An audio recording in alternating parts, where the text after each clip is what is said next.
நாட்டின் கடற்பகுதியில் தங்களின் அப்பாச்சி ரக ஹெலிகாப்டர் ஒன்றை ஈரான் சுட்டு வீழ்த்தியதாகவும் அதற்கு பதிலடியாகவே இந்த தற்காப்பு தாக்குதலை நடத்தியதாகவும் அமெரிக்காவின் சென்காம் அமைப்பு தெரிவித்திருக்கிறது.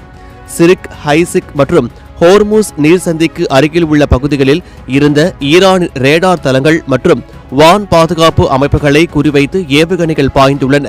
இதுகுறித்து அமெரிக்க அதிபர் டொனால்ட் ட்ரம்ப் பேசுகையில், ஈரான் பேச்சுவார்த்தைக்கு வரும் என்று காத்திருந்த போதும் அவர்கள் நம்மை ஏமாற்றுகிறார்கள் என்று மிக காட்டமாக தெரிவித்துள்ளார். பிப்ரவரி 28 முதல் தொடர்ந்து வரும் இந்த போர் இப்போது ஈரானின் பதிலடி மிரட்டலால் மேலும் தீவிரமடைந்துள்ளது.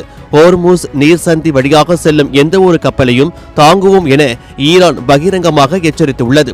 குடிநீர் ஆதாரங்கள் என்பது சர்வதேச சட்டத்தின்படி பாதுகாக்கப்பட்ட வேண்டிய ஒன்று. ஆனால் போர் மேகங்கள் குழும்போது மனிதாபிமானமும் சட்டங்களும் கேள்விக்குறியாகின்றன.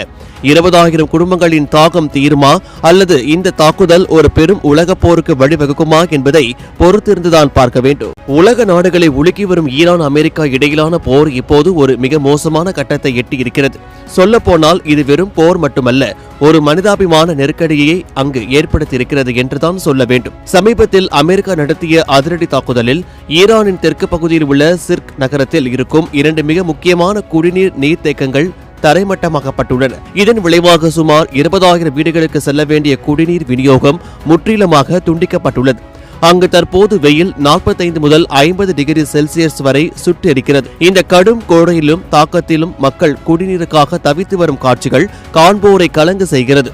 குறிப்பாக குழந்தைகள், கர்ப்பிணி பெண்கள் மற்றும் முதியவர்களின் நிலைமை மிகவும் கவலைக்கிடமாக இருப்பதாக உலக சுகாதார நிறுவனம் எச்சரித்துள்ளது. குடிநீர் விநியோகம் சீர் செய்யப்பட்டாலும் இந்த தாக்குதல் ஏற்படுத்திய வடு அவ்வளவு சீக்கிரம் மறையாது என்கிறார்கள் சர்வதேச அரசியல் நோக்கர்கள். அமெரிக்கா ஏன் இந்த தாக்குதலை நடத்தியது என்றால் இதற்கு பின்னால் ஒரு பெரிய காரணத்தை அமெரிக்கா சொல்கிறது. ஓமன்